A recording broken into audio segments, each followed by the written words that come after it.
Hi, my name is Walt and this is Uncommon. Hi, my name is Kieren and this is Uncommon. Uncommon is a production by Neuralle, a full-service digital agency. If you want to grow with a premium agency and have the ability to work with Jordan directly, then learn more at neuralle.com/media and request a callback. That's neuralle.com/media.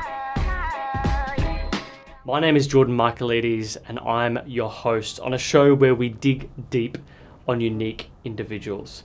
If you like the show, subscribe. We would love that. It gives us a lot of support and helps us keep things going as well. You can always give us a nice little like, which is always useful. Show notes are down below, just in the comments section. You can also find a link there in the description. It's neuralle.com/podcast for all previous episodes.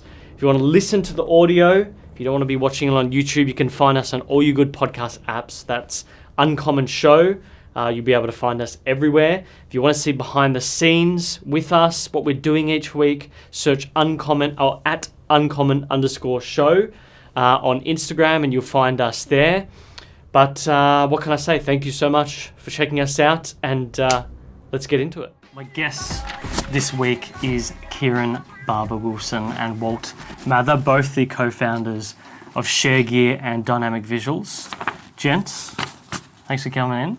Thank you. Short notice too, so I appreciate that. That's okay. I was looking at openers, one-liners we can go with, and so I was speaking to I won't say who, but I want to hear. I want to hear about this supposed Dorito collection. Oh, interesting. Interesting. Yeah, so I'll start it off. There's this thing called Deliveroo Plus, and they you pay like a monthly price, and you get free delivery on certain orders, but they also throw in free items from time to time. I do. So I've had this. Yeah, during the month, during 1 month, they had a promotion where they were giving out jars of salsa and Doritos. And at the time, we had about 6 people working out of our office, so we got them all on the same account. And we were doing about between 4 to 6 orders per day, I'd say. Yeah. So we ended up with collectively maybe 12 litres of salsa. Yeah.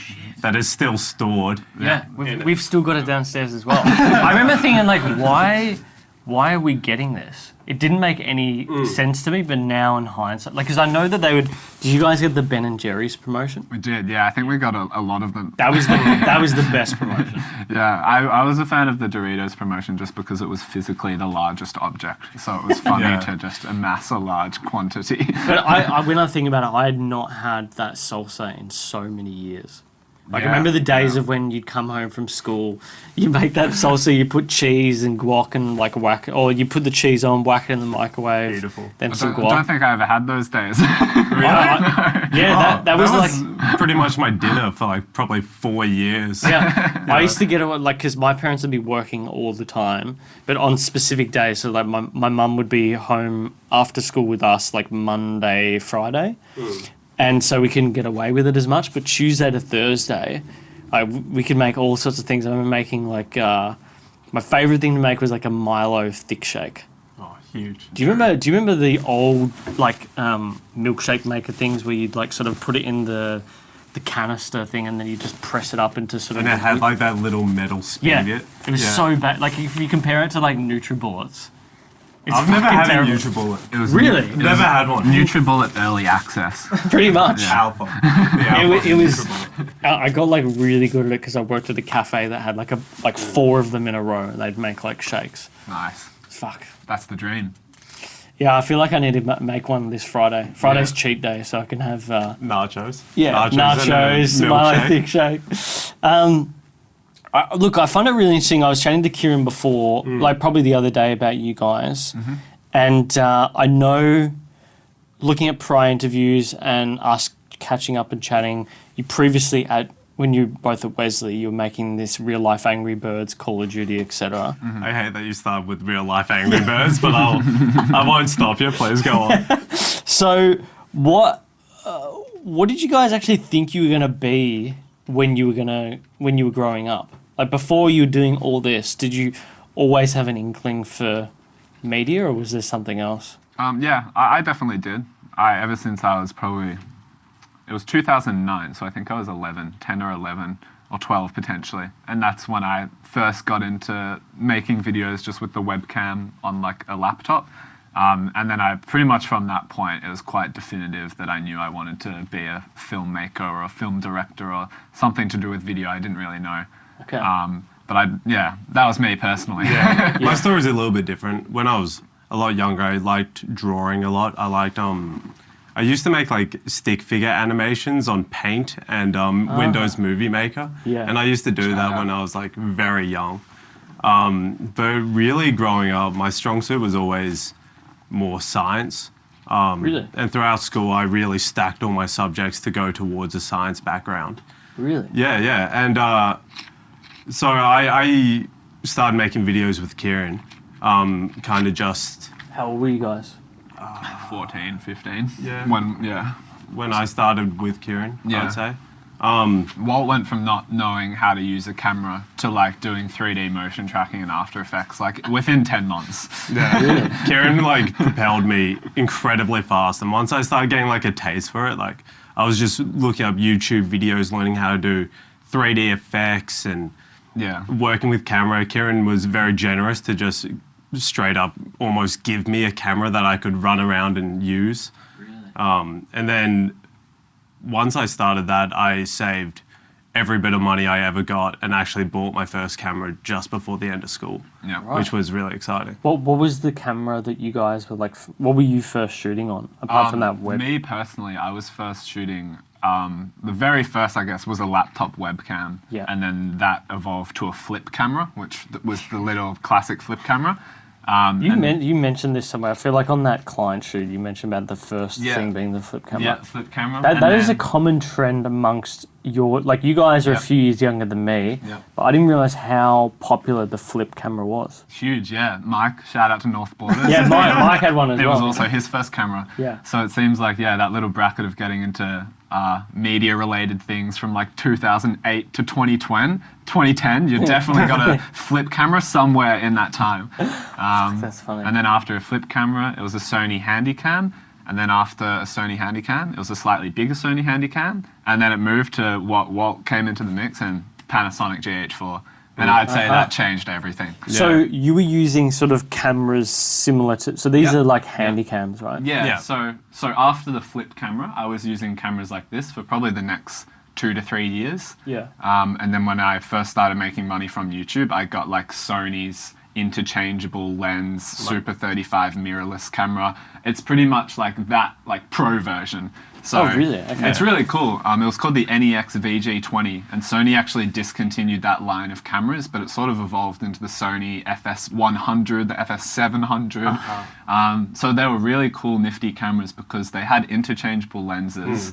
They had really good Dolby 5:1 audio with a nice mic, and they had headphone input, shutter speed control. That's all you really needed. All the stuff you need. Yeah, and that was good for like a novice coming from just using any automatic camera. It was sort of a nice little in-betweener before we got to the GH4, which was like full manual control, manual focus, which we had never really experienced. Why the GH4? Is that just because that was the camera on the market? There's a lot of reasons why the GH4 was so good. So many reasons. Like, and still to this day, why it's a great camera. Like, you can still use a GH4, in my opinion, and get a really, really good looking shot. I'm pretty sure you guys have that for rent as well. We You do. have a GH4 for rent. We have 2 GH4s, which were Walt and I's personal GH4s. So the 2 Collector's GH4s... item. Yeah, actually. Do you know, you should never ever remove that as just like a memory of where it all Well, started. the thing is, like, there's even better items on our website that you can rent that are memories, such as the very first GoPro. Yeah, the original GoPro Hero HD is available for rent.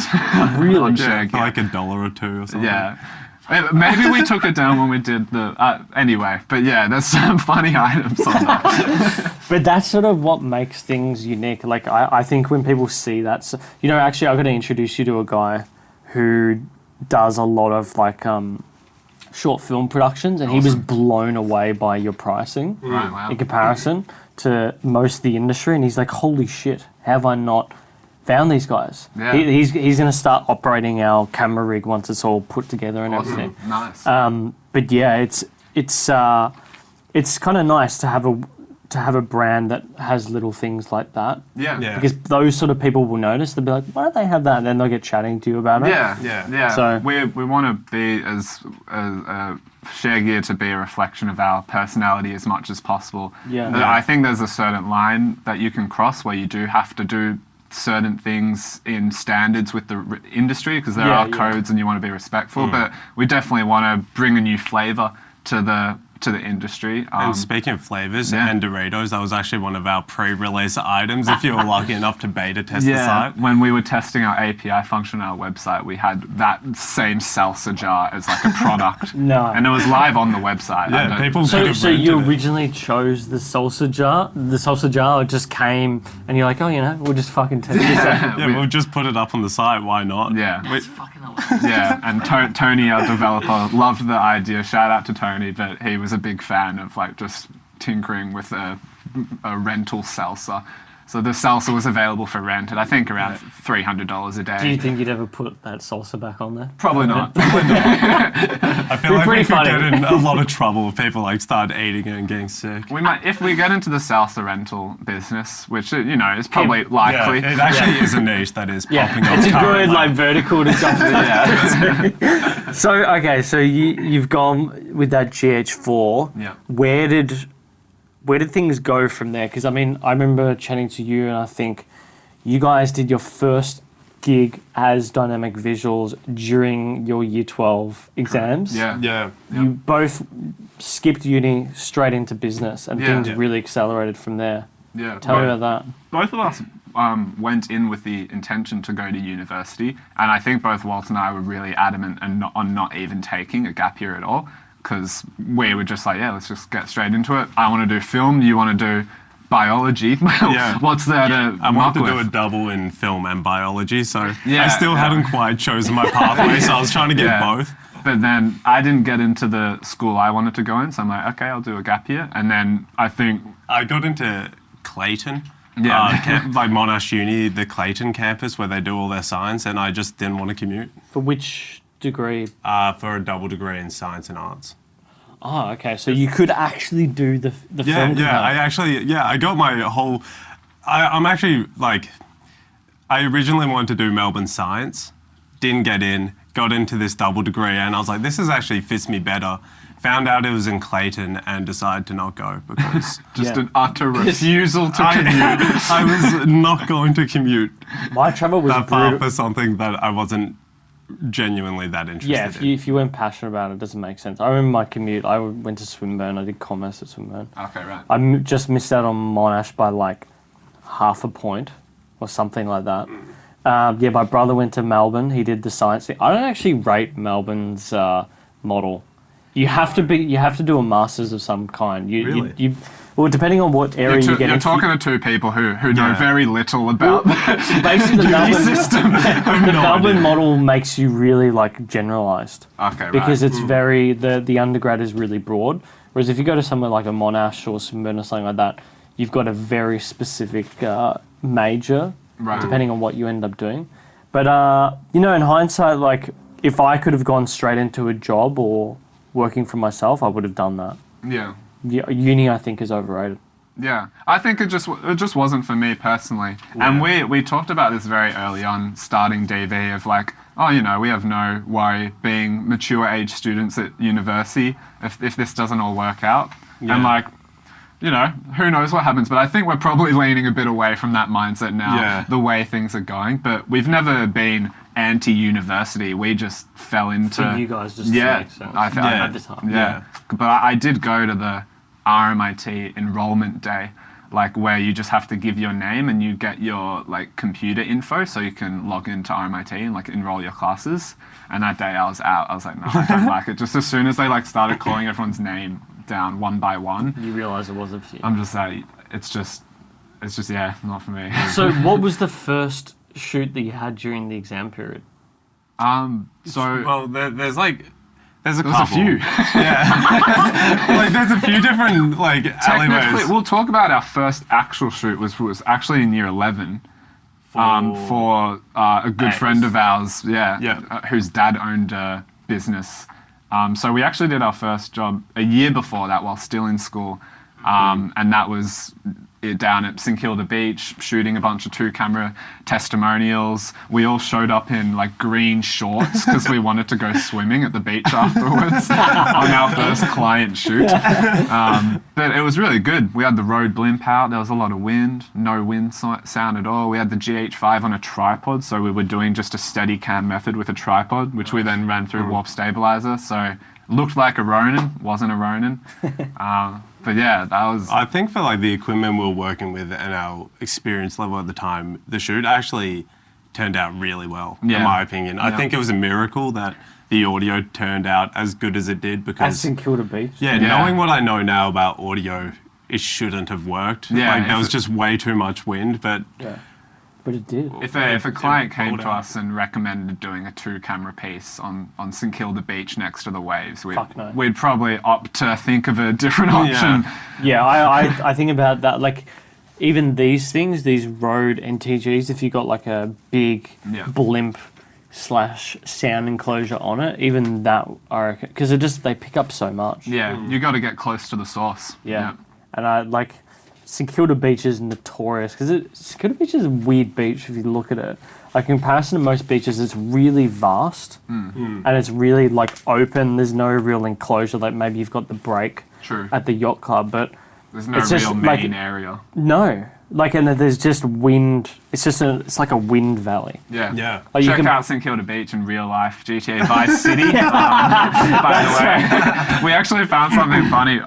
Since the way that like these backlinks work for locations for YouTube videos, our real life GTA Vice City video is on a St Kilda Beach tourism website. As just like see the area. It's so funny. Because their website is like automatically populated. It's because we put all the location metadata of where our videos were shot in the YouTube descriptions. So in our real life GTA Vice City video, YouTube recognizes it as being filmed in St Kilda. Right. So it's like, oh, hey. Yeah, I wondered how that is actually done, because we've only just, like, obviously we published the podcast, but I was wondering, because we've started a YouTube channel for myself, how do you get the metadata so that, you know, and obviously I'm guessing it's in the encoding of the actual video when you process it on Premiere Pro or something. I'm not too sure. And then YouTube recognizes that. Yeah, well, you can actually enter in advanced settings in your video description. So you can, like, I don't know about now, but you can literally enter coordinates of, like, a location. Really? Like, where was your video shot? And you put coordinates in. And it will recognize that. And when I was younger, I did this with every video, but I never knew where that information was going. I just liked filling out all the information because I couldn't leave anything blank. Almost makes it like more of a movie.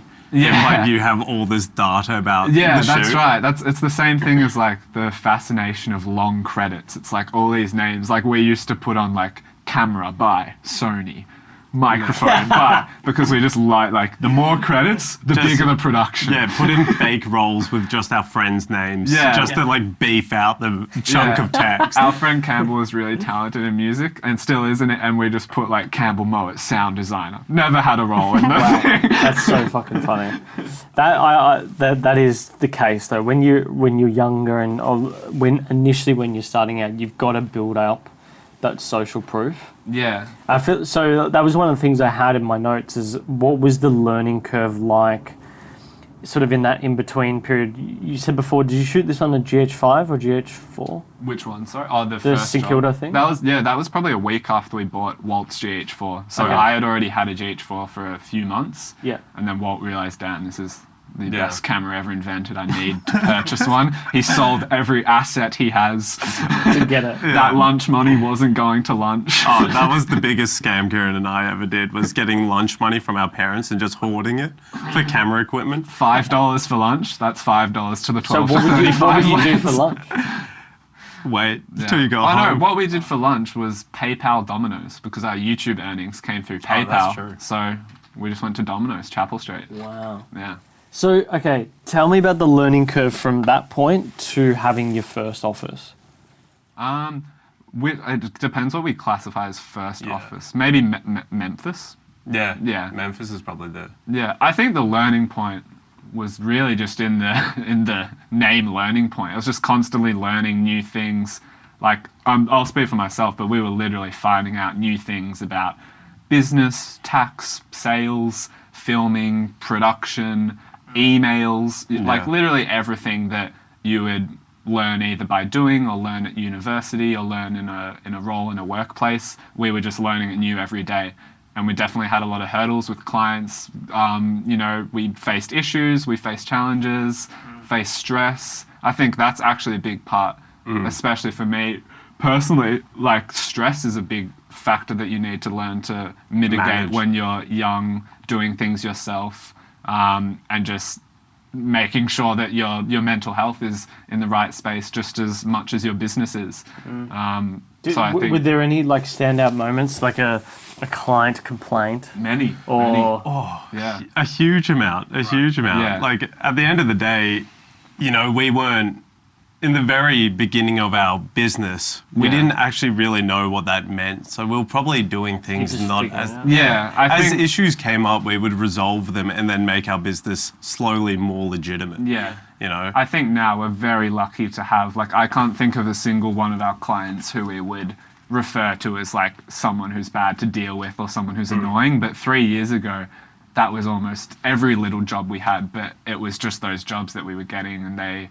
were we were And it was 17, 18. I think a lot of it might have been us being taken advantage of in certain scenarios, but And it was probably heightened by the fact that we didn't know how to present ourselves on shoots and in emails and talking to them. So, it creates this like leeway for clients to actually push you around a little bit as well. yeah. Not knowing when to say no and not knowing when to say, that's enough and we're not going to do this for you. Yeah, we had one particular client who was probably our first big client who gave us regular work. And as much as he was sometimes difficult to deal with, he definitely thickened our skin.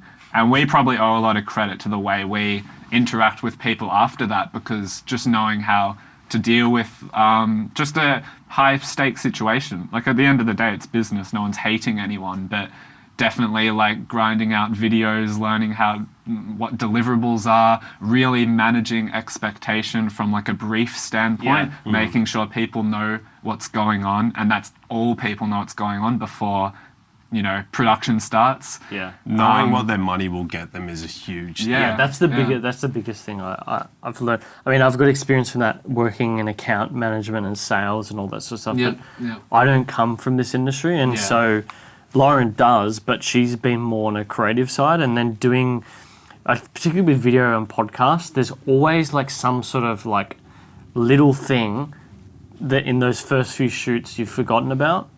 Like, okay, so we'll do this shoot and we'll give you all this footage, but how are you actually going to turn it into something that you can use? Yeah. We can offer this, and this, but some people in the early days, particularly when you're a younger business, they expect that as part of it, or part of what they're paying you. I think some of the time as well, which might even be of the result of young people such as us just like feeling that that's all we could get. Like, at the time, like, I think a lot of these people who were in meetings with us, like, literally felt that, like, you're lucky enough to even be getting this $500 for 20 videos job. So that was a big part of it as well. But Walt and I had this mindset, and we probably still do, but it's just like, you don't say no to anything when you're starting out. You say yes to everything, and you figure it out as you come. And we've had some of our greatest successes come from just those risks of saying yes to things like, maybe we can't do this, but then we did it really well, and then we can actually show for that for the next project. So it's also, if we hadn't been saying yes all this time, we'd still be making mistakes that we kind of ironed out in those first initial cheaper jobs. I think, like, we just sent it. You just gotta, What do you think was the biggest mistake that you guys learnt from in those early days?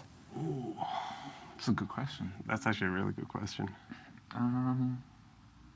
Probably just the whole knowing your value. I guess the mistake would be like undervaluing yourself. Yeah. But I wouldn't even call it a mistake, because if we never did that, you wouldn't have known. Yeah, like, I believe everything happens for a reason. So like, I just fit. But I don't know. I'm sure there's an answer. Yeah.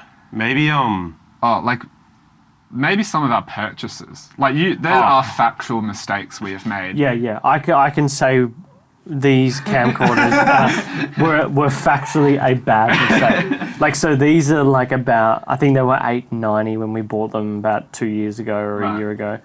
And I look at like the Panasonic Lumix G7, and it's still cheaper than these. And there's so always much better. something better. There's always something but you don't better. know until you really like go out and try stuff out. Yeah. And that's, like those guys, Mike, Liam, let's call them the eggplant gang, they would get questions all the time about what should I do here, what should I do there? Yeah. And they're always procrastination questions. Yeah. Because you just you have to make mistakes. Yeah, you do. You've got to know. It's like when people win the lottery and they blow that lottery money within like the first year because they've not felt what it was like to earn that money. Yeah. They didn't feel the pain associated with it. Yeah. Yeah. That's I think it's also just like, as well as like earning it, is just that was something that we definitely made a mistake, was when we first used to get money, since we didn't have like good cash flow at the beginning, we would just get like lumps of cash, which seemed really big to us at the time.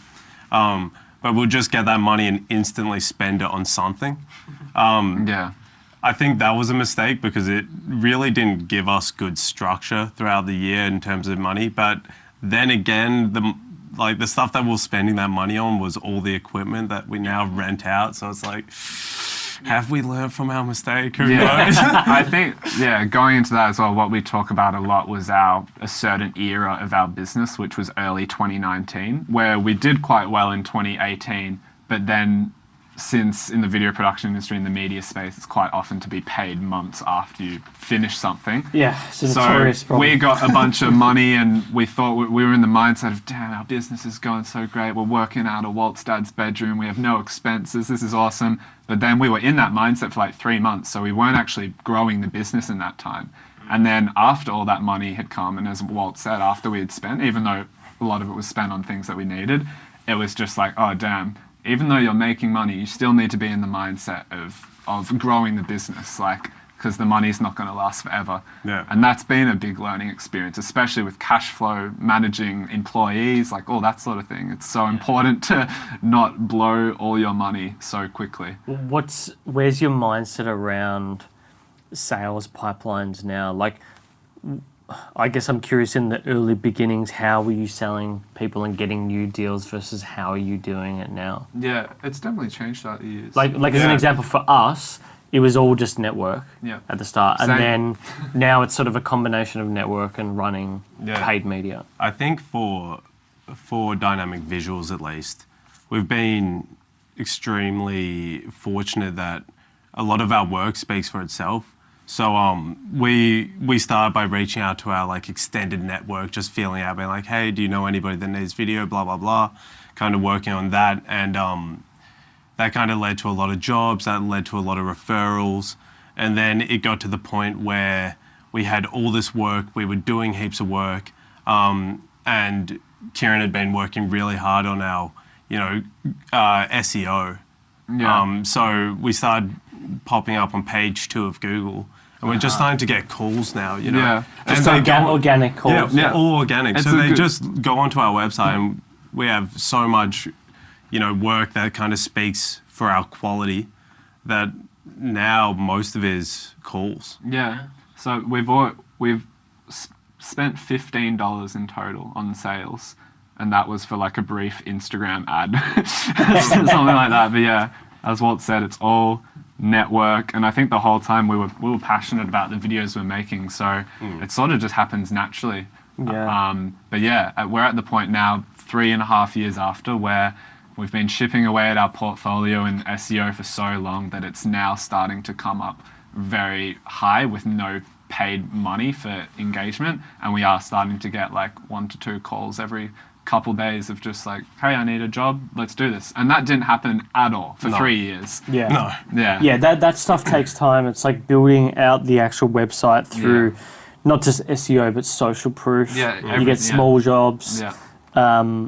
having case studies. Yeah. You guys got good case studies on your website. Yes. Oh, something we actually have learnt as well, which is another huge learning factor that I think we both were amazed by, is like, and this plays into the fact that we're in Richmond. This was a decision why we got here. We're surrounded by all these agencies, all these production companies who now rent some equipment from us, things like that. So these guys over the road from us who are really lovely to work with. Right. This is hot glue. This is hot glue, yeah. Yeah, we've got Nick coming in. Well, not for ages, not till October. Oh, well, that's awesome. Yeah. Well, yeah, we're very. I admire hot glue a lot. Yeah, I'm a big fan. I think what they've done is awesome. Yeah. And they're lovely people to rent equipment from. But just hearing about bigger production companies and agencies and just seeing how they've grown and how they've gotten clients and just talking to people who have done the same thing has helped a lot. So just like being willing to communicate and talk to other people in your same industry helps, which we didn't really do for 3 years. Like the first industry people we sort of started meeting were Liam and Mike, who were sort of in the same position. Really? Wow. Yeah. That's fascinating. So it's learning, it's talking with people in your same industry. Yeah, a lot. Do you think, like, between the two of you guys as co-founders, what sort of the traits that you guys lean on each other for? Like I'm clearly more of a strategy and salesperson, and Lauren is clearly more of a creative, they production type. Yeah. So for you guys, what's that split? Well, the very, very first thing, which sounds like a joke, but I've got the worst memory. I have like such a shocking memory. Like it's got so bad that Kieren's turned up to the office with just like those Swiss multivitamins, like memory, and he just put them down on my desk. I'm like, oh, is this for the office? No, it's for you. I'm like, oh, okay, sick. Do you know I've got a book for you? Oh. This is a notorious. I started reading this, but so this is like by a grand master of memory. I don't know if the audience can see this. So it's called Unlimited Memory by Kevin Horsley. Memory is actually a really fucking easy thing to get good at. It's just having a process. Yeah. And this book is not one of those bullshit type books where they fluff around for 500 pages. It's 150 pages. Oh, perfect. It's a very easy read. Keep me interested. So I started reading it and realised, okay, I'm already doing a lot of this. I've got a very good memory. Lauren's got a shocking memory. Right. And I think she needs to read that as well. Interesting. Wow. So that's a great recommendation. yeah. So most things when it comes to memory is like is how you pair memories to something that is memorable. Sounds ridiculous, but like when you think of a moment, do you pair that moment with something unique that happened in that moment? And that's really how my memory works and why I've got a good memory is it's what they call mnemonics. Yeah. So like if you come up with if you're trying to learn like a language, like one of the examples in here was, it's so naff, by the way. Beautiful. Like all the examples are, Love that. is super naff. Like here's a thing with French words. So book is liver, and live in French sounds like liver. So you can imagine opening a book and finding squashed liver inside. So that's like little mnemonic traits like that is how you start to build up your memory. Yeah. That's just To keep going on that though. Yeah, what were we talking about? I think there is actually real different traits between us that help though. I think I'm the one to tend to just be like hectic and want to do everything like right now and like make it happen, and Walt's very reserved and more analytical. It's probably just like he has more of a sciencey brain and I have more of a whatever brain it is. But like, and I think that helps a lot. I think if we were the same personality type, It wouldn't work. You'd clash. Yeah, I think it would be really bad, but it's really helpful. Like, I just don't really deal with the numbers of things when we're planning shoots, but I deal with the logistics. Yeah. But then Walt sort of puts that into reality and like...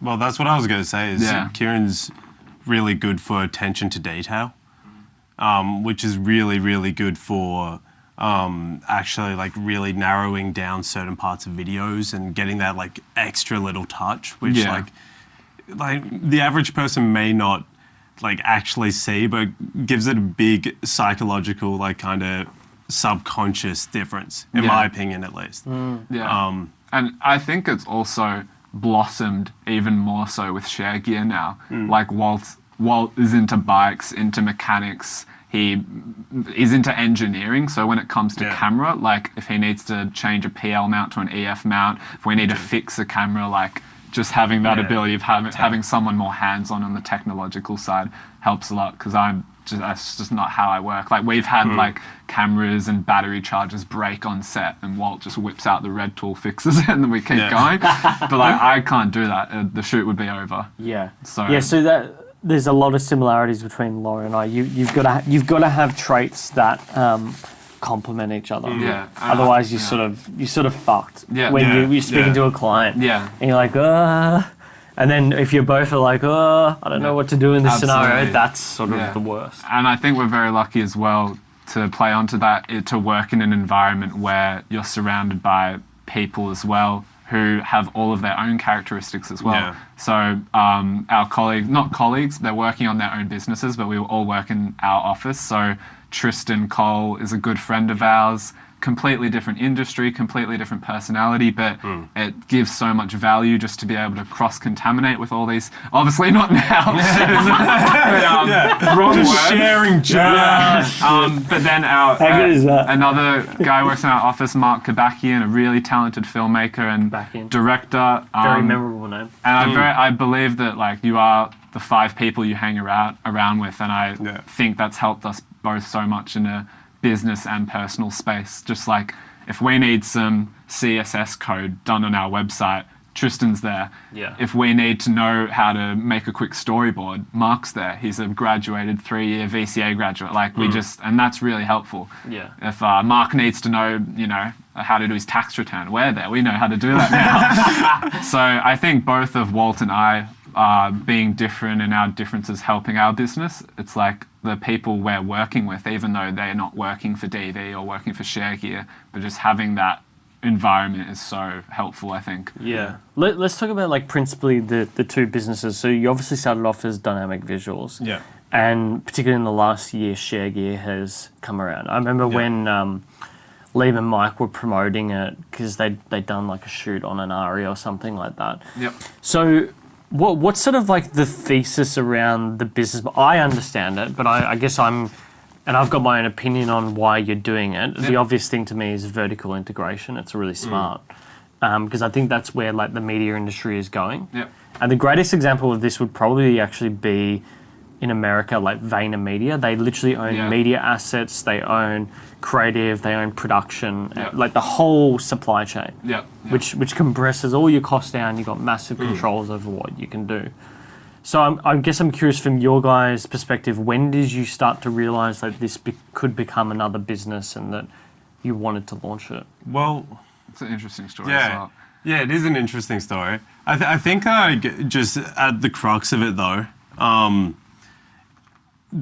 like you're talking about like vertical integration and how it's like a great way to like kind of like generate more, money, playing into your own industry, becoming a little bit of powerhouse, doing everything sort of thing. But I feel like it was initially, at least for me, really driven with passion. Yeah, same. Little secret, it was formerly known as Dynamic Rentals. Yeah. The business was registered, the brand was there, and we were like, Dynamic, it's a brand. Dynamic Visuals, Dynamic Photography, Dynamic Rentals.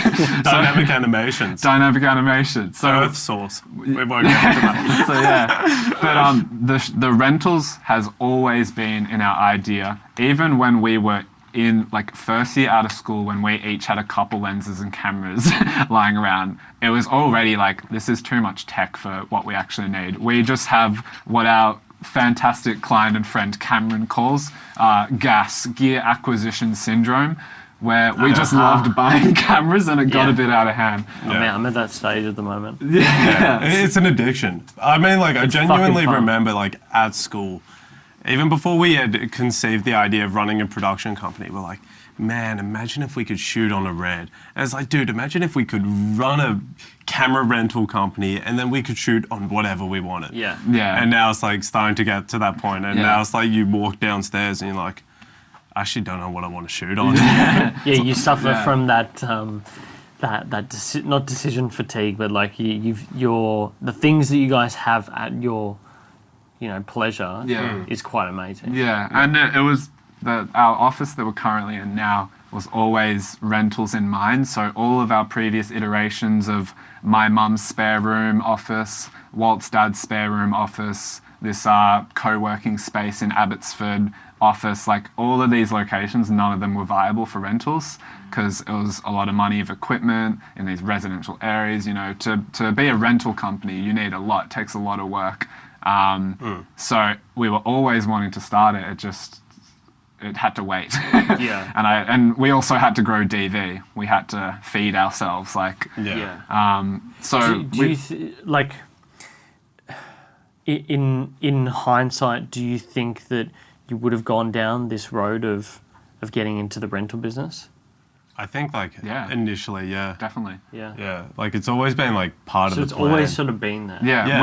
we Yeah, for registered the business name Dynamic Rentals just so we spent the money and be like, okay, now we have to start it. We spent that $36 on the registration fee. There's no going back. So, but why Sharegear and not Dynamic Rentals? It's in the name, Yeah. Sharegear. Yeah. How could you not? Yeah, Dynamic Rentals is just... So who changed whose mind on the name? I think both of us were like Dynamic Rentals. Yeah, I don't actually remember. We're not sure. Trust me not to remember. Yeah, but it bad. just became the decision, I think, of us wanting to make it a different business because we did sort of want to make it as we had dynamic animations, photography, visuals, but then we're just like, you know what, this works better. Sharegear is an awesome name. I can't believe this Instagram name is free. Yeah. Can't believe the YouTube name's free. Can't believe the Twitter name's free. Yeah. All And that stuff. I think to touch on making it a separate business, Sharegear is trying to be a little bit more automated than a lot of other rental companies, as well as way more automated than our own dynamic visuals. Yeah. Yeah. So I think that it- is one of your key competitive advantages. Yeah. Is you've made it very simple. It's good to note as well. Sharegear it's in early access. We're constant. It's us at DV 3 years ago. We are very new to making software. We're very new to having experiences on sites even. Yeah. having customers. It's a complete different business. It's essentially a retail business. Yeah. Having customers come into your place to sign something, seeing their face, it's a whole different way of interacting with your client. Also Literally going- polar opposites to DV. Yeah, I was going to say, even just going from the people that used to rent for bigger Yeah. jobs and you always have to ask so many questions, just going to now you're meant to be the expert. These people were just messaging you being like, what am I shooting with? What does this do? What does this mean? And you're like, damn, Yeah. So we have a long road ahead of us for Sharegear. It's a lot of work. Yeah. But yeah, we have so many plans for it. It's Yeah. really I exciting. think we're in our MVP at this stage. At You this are. stage. Yeah, Minimum viable. and the thing from this point onwards is how does a business like that expand? How do you maximize returns without becoming too like the competition? Because I think what you guys have done really well and what allows you to give the good pricing model is you sort of got that Shopify niche approach. It looks like a really nice Shopify site. It's very clear. Thank you. Whereas I remember when we were first getting into this space of doing video and we'd look at renting equipment versus a production team for a shoot. And yeah, a lot of the other websites are just so convoluted. There's just so much going on. Yeah. But you mentioned before about having all this gear, and I noticed.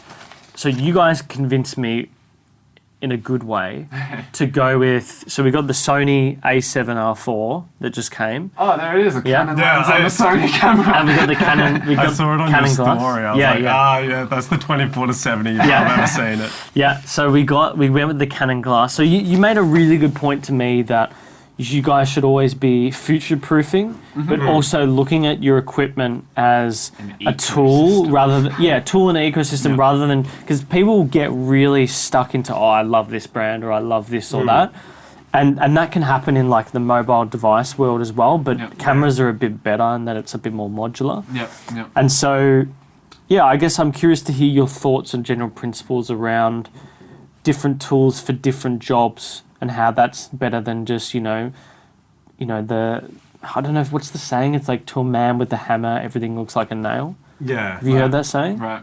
I've heard it. It's like if you've got, if you're an economist, you just always see things through being an economist. Right. Yeah. Do you know what I mean? Right. So I feel like your approach is a lot more solution focused as opposed to niche focused. Yeah, I think like one thing that we've kind of learned through being, just hobbyists to, being in dynamic visuals, doing bigger productions, now to also going into Sharegear, we have a good understanding of what equipment is actually useful and necessary for your needs in all sorts of situations. Yeah. At the end of the day, it all comes down to what is your application. Yeah. So us as dynamic visuals running a production company would be so different to me as Kieren being a freelancer, or me as Kieren being a freelancer who does photography and video. Or say, for instance, even you who does podcasts. So So the equipment has to play into what you're using it for, but it still does, like, there's no right answer. There's no right answer. It's just like infinite solutions to any sort of situation, I guess. Yeah. But we can certainly, you tell us who you are and what you're doing, and we'll recommend you the dream kit for whatever your budget is. That's fucking good. Sorry. I was just intrigued around just moving away from the gear rental business, like storytelling. Yeah. I find the way you guys go about things quite interesting when it comes to shooting video. Yeah. Like you said before, Kieran's definitely like a guy who just wants to get in there. When he was there on the shoot, he just wanted to get straight into it and start shooting stuff. Yeah. I remember this, like, there was one moment where do you remember, like, the photography people were taking photos and you were just like, checking things out, and they're just like, They're like, don't look in my Lightroom. I remember that was so fucking funny. Yeah. Because I thought, like, that is such a cliche, like, photographer response. But anyway, I guess I'm curious from your perspective, how do you guys think about telling stories? Yeah. This is another thing that has been such a learning curve. Because I think what we've learned from Mark especially is that a benefit of film school as a specific is, like, it really does have a great focus on storytelling and growing that as a skill in yourself. So I think our storytelling ability has sort of been developed over time, realizing that story is a lot more important than we thought. In 2016, we probably thought that a cool as stabilized shot upscaled to 8K in 10-bit was cooler than, like, a beginning, middle, and end story. But now I think we have a different opinion, and that just has been learned by doing. We didn't go to a film school. We weren't taught really, like, I think I was taught more about the importance of story by Hayden Pedersen than anyone I know. Really? And as well as clients we've worked with, like, and most of all seeing our work, actually. Like, if we look at videos that we've done with Cameron 3 years ago versus videos that we've done with now, like, our whole approach going into it is, yes, all this equipment is dope, and look at this lighting setup we did, but how does it actually aid? Yeah, it's so much more important now for our focus to be on story, which it wasn't to begin with. And I think that was also of us getting into filmmaking from a very visual effects background. So like we learnt to do 3D explosions before we learnt to do an emotional tight conversation scene. Well, the thing that made you guys really well known, I think back to it now and how I saw it before I even knew Liam and Mike, was the Call of Duty in real life. Yeah, it's crazy. Everyone we meet says that a lot. That they have actually seen those videos before meeting us, and they're like, "Wait, you did that?" Yeah, that is really funny. So that was like your initial, the initial step into storytelling was copying other stories and making it in a likeness. Yeah. And do you think, like with Mark and Hayden, was there anything in particular that you learnt from them? Like, as an example, you probably can't see it here, but on the desk I've got. There's a book by Joseph Campbell called The Hero with 1,000 Faces, and it's sort of like the book on telling stories. Right. George Lucas read it before he made Star Wars. Like all those film school types always go on about it. Yeah. Was there anything like that in particular? I don't think necessarily anything stand out. I think it's more just like a way for us, because I think one thing that, just to tie it back to how we've done storytelling is, we would, during our YouTube days, we would turn up to set with some equipment and a couple props and be like, okay, what's the story we're going to make? And we'll just come up with it like on the spot, which I think really aided us in the early days for lower budget videos for clients, because, even though it wasn't a masterpiece, we could come up with something on the day, no matter what. Yeah, there was a common joke going around at school, because the channel was called KBW Studios before, and all of our friends, like if you're a friend of Walt or me or any of the other, shout out to Louis, Walt, Campbell, Addy, Kamal, Rod, everyone, shout out to them all, Sanjay, but everyone was in a KBW Studios at one point, and the common gag was like, no story, no worries. You show up at a car park with a few fake props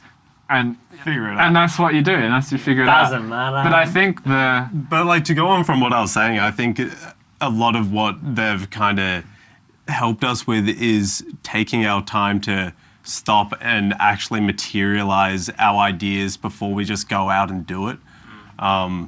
Which I think has been a really big thing and definitely aided us in some of our better produced videos, is actually stopping and planning it. Just not winging it. Another thing I think is important is we've learnt more to play to our strengths, which is something that you really learn in university and film school. It's like, do you want to be a director? Do you want to be a cinematographer? Do you want to be a production manager? Do you want to be an editor?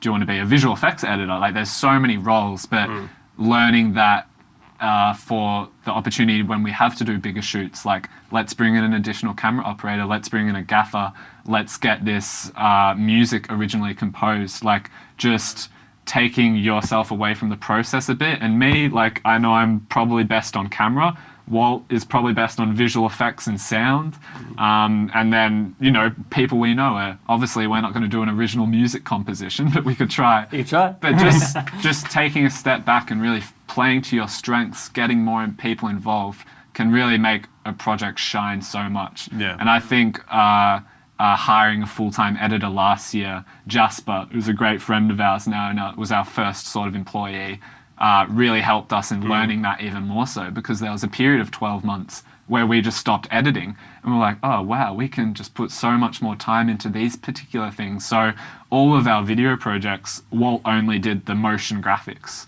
like the VFX, because all the edit was done and all the filming was done. But a year prior to that, we'd be doing everything. And also as business owners, over time, you're going to have to get to a point where you're no longer as much in the day-to-day of working in the business. Absolutely. But, you're still really young and you're still in the early years of the business, so you've got the freedom to do it. Yeah. I think as employers, I would never employ someone for DV who couldn't do camera and editing and all of it.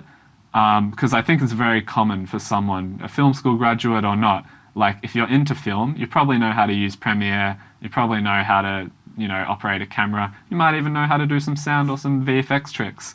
But Jasper, like, not only was he a fantastic editor, he had camera operation abilities, he had producer abilities, so we could sort of structure our shoots and our roles dependent on the strengths of all the people. So it helps so much, and the quality just like, it's incredible seeing the quality once you have like people do their own thing. It's when you're not spread thin. Yeah. And I also think like hiring from here on out, I'm never going to hire someone that isn't better than me in at least a couple of the...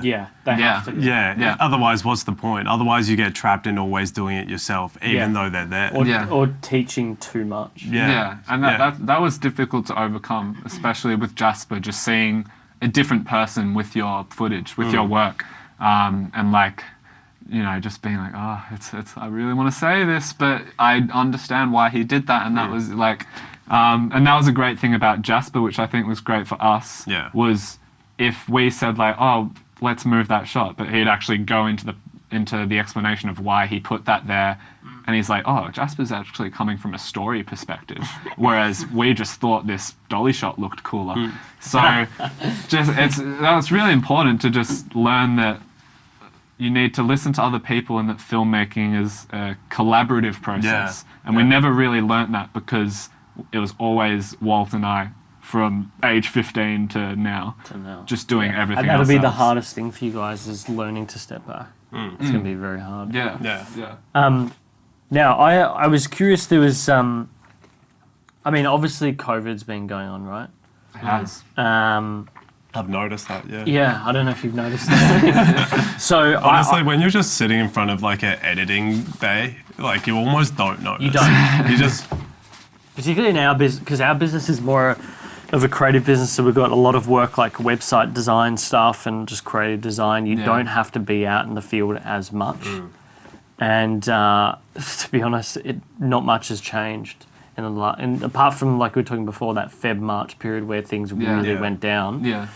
But yeah, it's weird how used to being inside you can be. Yeah. I don't know if you've noticed that. Yeah. Like Monday, I've had to force myself to leave the house now. Really? Wow. Still. Yeah. Because the studio's here in the house. Yeah. So, video production. I think Kieren, you mentioned when we did the shoot that largely you guys have been all right and unaffected. What have you noticed over the last few months since February? In terms of our industry in particular? Yeah. Well, a lot of our industry has been shut down just because much larger productions can't have that many people on set. Yeah. Which means everything was paused on that front. Yeah. In terms of our productions that we were working on, everything kind of just got postponed. Which means so we did have a significant drop in revenue over the few months, but as restrictions were lifting, we just got that whole back order of video that we've been crunching out like crazy recently. So we've pretty much made up for it. Yeah. So none of it was actually cancelled, and we actually got more work because a lot of small business is going online.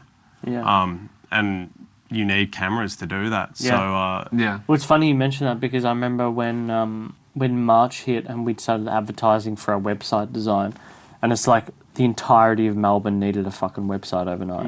It was crazy how many people were calling up and emailing us for quotes. Right. It was absolutely wild because that was the only way to do business. Yeah. It was video and websites.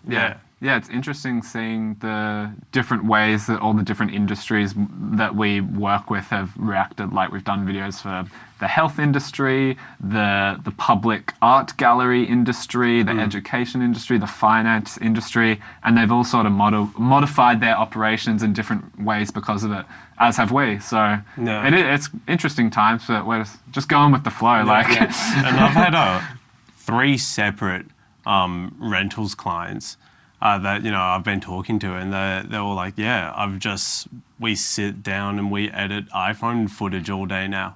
Our clients that need constant uploads that we used to produce for them, they just have to send in iPhone footage. Yeah. Wow. And we just edit that all day. Just the iPhone grind. Damn. Yeah. That's fucking funny.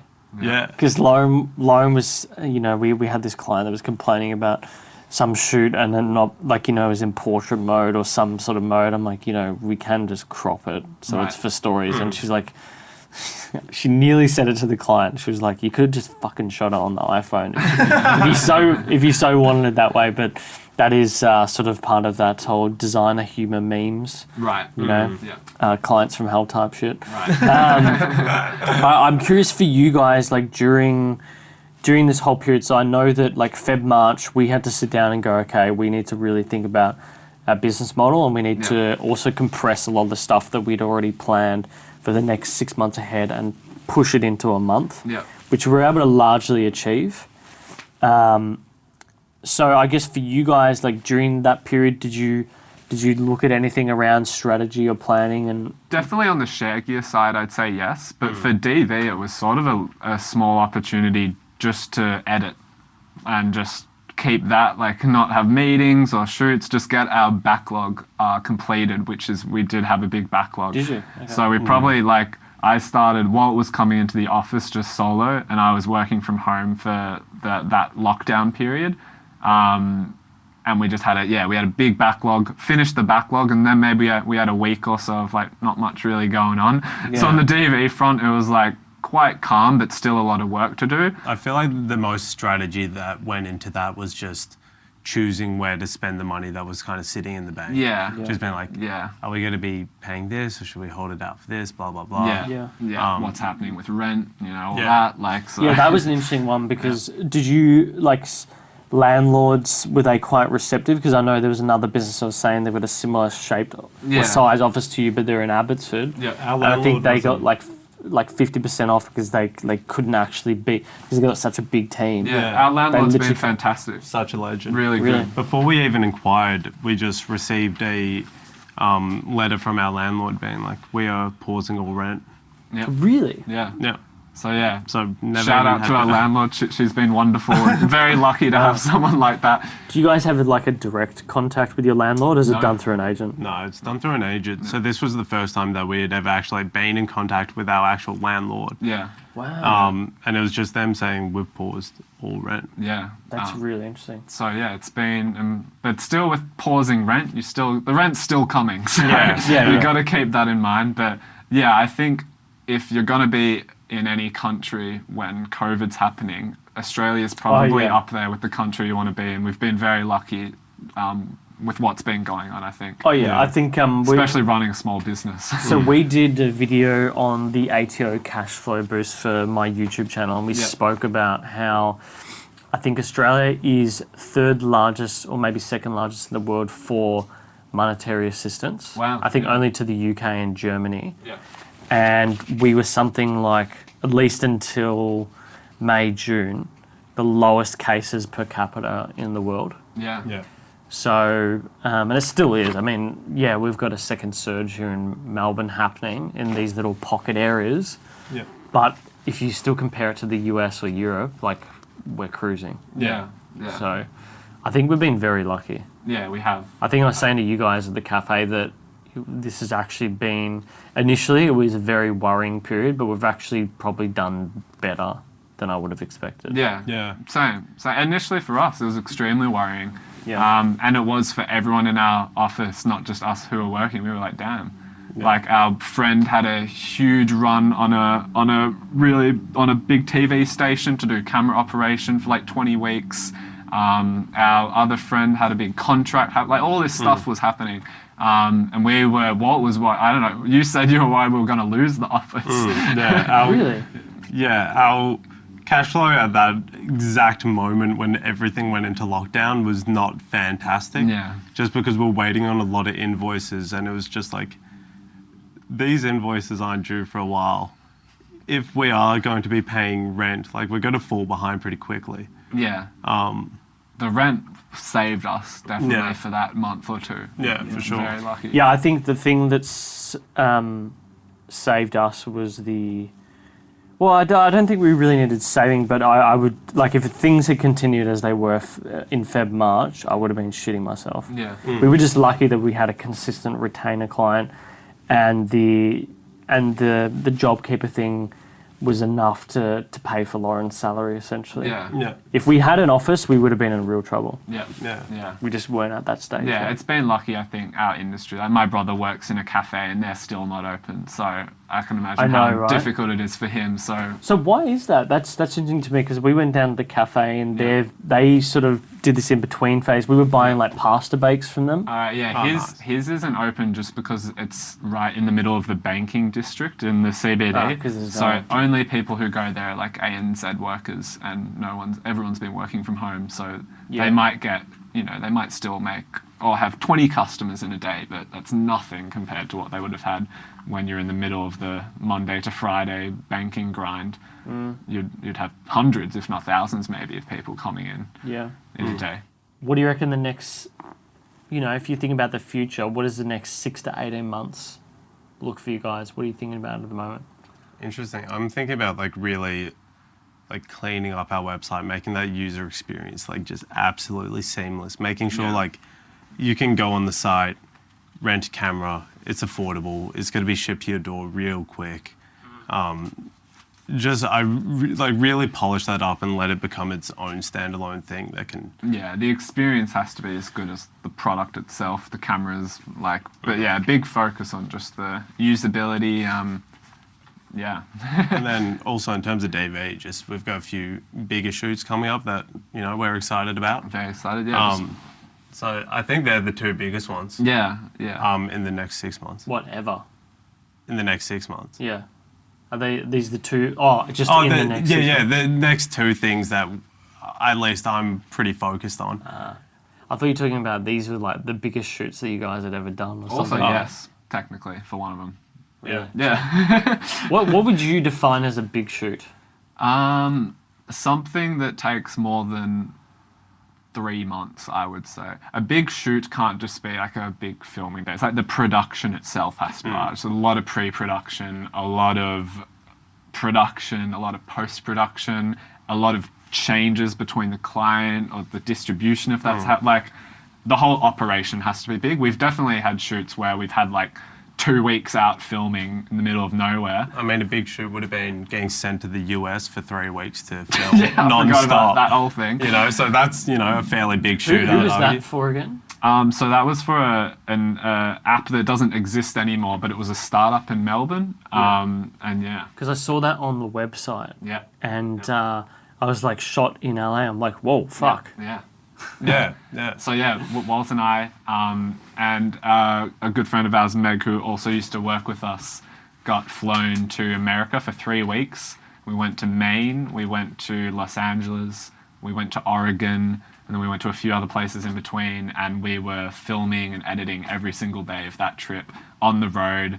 I was driving a V8 Volvo with our camera gear in the back. We had just bought our Red Raven. It was good fun. I learned how to knit on that trip. Yeah. Why knitting? It was for a knitting company, believe it or not. A knitting startup. Yeah. But that experience was insane. Like Walt and... It was so crazy. Walt and I we rented an Airbnb on Sunset Boulevard for like half a week and we're playing pool. It was going to Six Flags, like... Had this been the first time you'd both been to the US? For me, it was, but... No, that was maybe my third time. Right. Yeah. America's one of the only places I've not been to. Oh, really? Yeah. In terms of continents. It was quite... Yeah, actually driving over in the car today, I have a CD in my car who was given to me by a guy on Venice Beach he's like, hey man, I have my CD. I'm like, oh, thanks so much. He's like, so you got $20? Anyway, so he conned me into buying a CD, but we were listening to it on the way here. Christ. But just only in LA will you like meet those people and like just hustling out on Venice Beach, giving out his CDs for free and then trying to get people to pay for them. Damn. But being in Los Angeles on like a job with our like new Red camera, it was quite surreal, the whole thing. That would be sick. Because it was definitely, it's a dream for any filmmaker to go to LA, I think.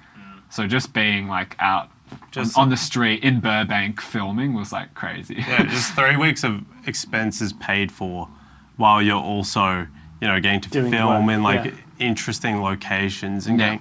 It was actually just a dream. Did you guys get a moment to sort of take a break outside of California or see anywhere else? So the California trip was our break. So we were filming for the whole 3 weeks or whatever it was, and then we had, I think, 3 days at the very end, which was our break. So we had no break the entire time. But that was meant to be a shoot as well. That was, So we booked a flight to LA for the final 3 days, and whoever we were filming cancelled, so we just had 3 days at the end in LA.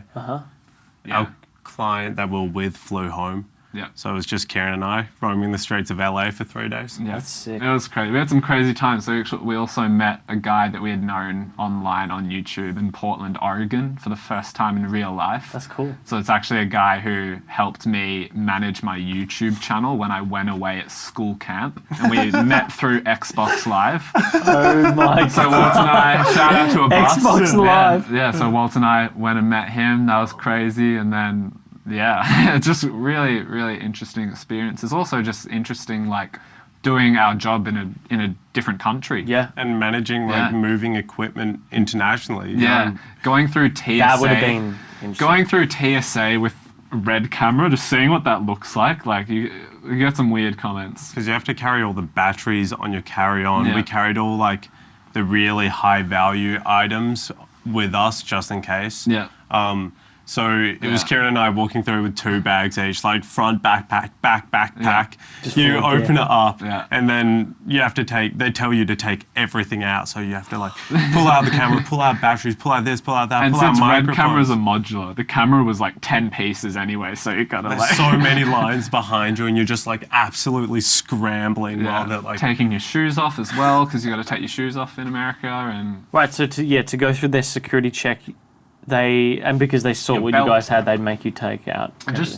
it's just like it took a long time, and we were just doing so many flights. Like we were never in one spot for more than 3 days. Yeah. So many flights. Yeah, it would have been a fucking amazing experience. It was great fun. Yeah. Yeah, we're very lucky and thankful to who made it possible. So you know who you are.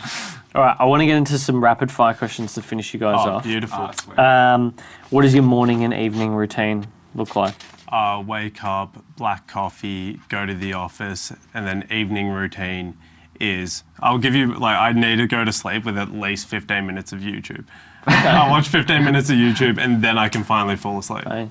Interesting. Oh, wait, sorry, my morning routine. Hold on, I'm slowing this question down. Wake up, shower, black coffee, office. There you go. Yeah. My morning is like peppermint tea and then like rush out the door.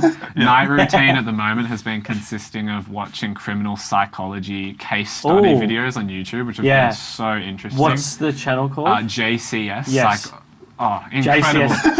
Incredible I'm content. intrigued just from like an interviewing perspective. Incredible. Because it's really good. I'm intrigued by body language and stuff like likewise. that. It's so And- so cool. God, man, there's some fucking horrifying Yeah. individuals out in the world. Yeah. Jesus. That shit is Sounds like an intense. awful thing to watch I right feel before like bed. my nightly routine. It's just fascinating. Yeah. Nightly routine constantly changing. Yeah. But also like the strategies that really good educated cops will use on these people and how they genuinely believe that they can get away with what they did. Yeah. But then also when there are, I don't know if you saw the recent one. Do you remember the story of that guy it was somewhere in the Carolinas, might have been North or South Carolina, and he was obsessed with this girl at the college, and then he killed her and like dismembered her body and stuff. And there's something obviously wrong with him. But the police were like local police, and they had no idea what they were doing interview wise. Right. And their strategies were useless. And he was really, really weird. And like when they interviewed him, when he knew that he'd been found out, he went all of a sudden into like, he would just only have 3 answers: yes, no, I don't know. Right. And he was just like always had this gaze, like Yeah. yeah, Yeah. no, I don't know. Like that was literally all that it was so strange. And Yeah. he didn't break it the entire time. Wow. Yeah. So- that's very interesting videos. Super, super Yeah. interesting. All right. Best purchase under $200 that you've been able to use during this period. And you could have made the purchase outside or inside. In COVID period. During sort of lockdown Oh, periods. right. Yeah. Oh, interesting. On a personal side, I would say video games. Okay. Any game in particular? Yeah, a few. The lockdown gave me a good time to just like play some of the games I never played. So Red Dead Redemption 2, Far Cry 5. I finally played after never playing. Loved both of them. On a business side, under $200. Yeah. Doesn't have to. I'm thinking more personal. Okay, yeah, well that's personal. I Video haven't games. bought anything under $200. Surely there's like a tool or something for the bike. Yeah, all over $200. A red tool. Really? Red Yeah, tool. they're pretty expensive. Red tool. Yeah, what is this red tool thing that you mentioned earlier? So Red the tool. Red Sidewinder is a little product that Red make, and it's just like a multi-tool, but it's just so good. You don't need to own a Red camera to use one for a few of the things you do. But it's it's very just handy. useful because it like has every kind of standard size tool for most camera equipment. Yeah. So, you know, used it, like as Kieren was saying, our battery charger broke when we were in America. And that was like, oh no, Yeah. what do we do if we can't charge our batteries? So we took it apart, and that had the exact same, you know, universal. Yeah. Screw was loose. Yeah. So it just does screws and Allen keys. Yeah, and all pretty that much. sort of All that's A base little- plates of cameras. stuff. When we get our red camera, I'll have to do that. Yeah, A good expensive. toothbrush. So important. Dental hygiene. Dental hygiene That's is actually important. I reckon like a $200 toothbrush. I should have bought one. Big fan. Toothbrushes are very affordable.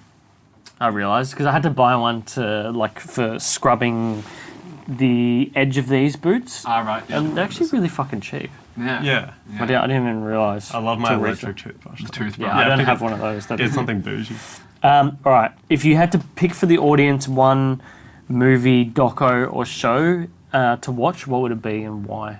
Only because it's the first thing that comes to my head, but it's really great. Free Solo. It's a documentary about a climber who free solos El Capo. Yeah. Is that El Capo? I Yeah. think so, yeah. Is the guy with the massive hands? Yeah. Yeah. his Alex name. Honnold. Yeah, he's got some sort of like Dutch or Scandinavian name. Yeah, but it is just insane. It's like one of the it's weirdly thrilling when it's just a documentary about climbing. The guy who actually filmed that unfortunately passed away recently. He fell. David, Either him or it was a climber who was with him. oh, David, what's his name? sure. He's got a Asian background. He might be Chinese or Korean. Yeah, he's a incredibly talented filmmaker and Yeah. So it was either him climber. or he posted about someone who had died. I really want to look really this hope back it's up not him. because he was on Tim Ferriss's podcast and I listened to it. And he's fascinating because he did a doco on someone who climbed K2, Wow. and then someone who climbed like the biggest rock face in the world unmanned.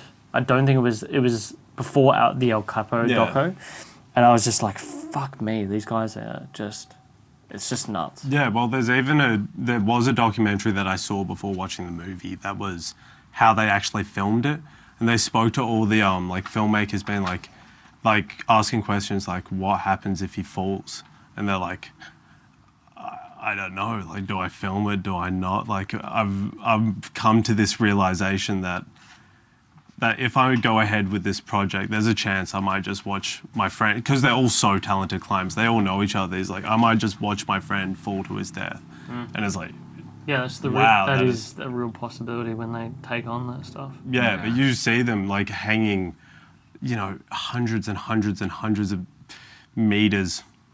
Without know any how- ropes. No, but like with ropes, but holding like huge cinema kind of sets, the filmographers the and the filmographers, cinematographers. Yeah.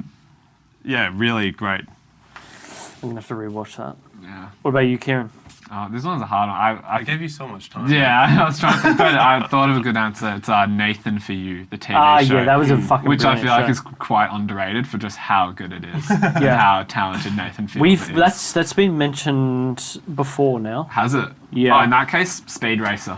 Oh, okay. 2008. No, what I'm saying is it signifies that it is underrated. I think it's a Yeah. very underrated show. I think it is, yeah. I've watched clips on YouTube and I can't believe I never found I it can't until think of a someone funnier mentioned it. TV show, Yeah.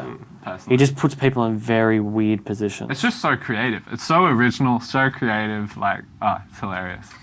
Kieren, Walt, thanks for coming in, guys. No Thank you for worries. having Where us. can Thank you. people find you on the interwebs?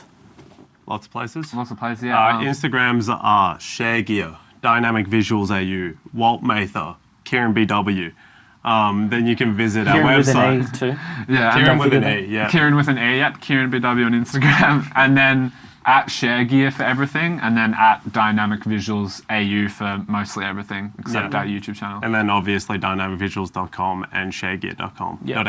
Both AU. Yeah. We'll both link AU. all of them. I recommend people go check out the YouTube channel. Otherwise, gents, thanks for coming in. No worries. Thank you thanks so very much. Jordan.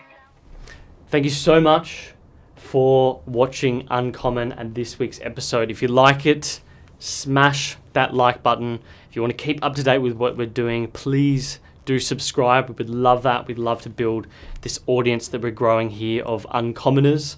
If you want to keep up to date with audio, you can search for us on all of your good podcast apps. It's Uncommon or Uncommon Show will typically find us. For social, you want to see behind the scenes this amazing studio that I'm sitting in, just search at Uncommon_show and everything will be there, including our weekly promos. But look, thanks so much for stopping by. Until next time, thanks for watching.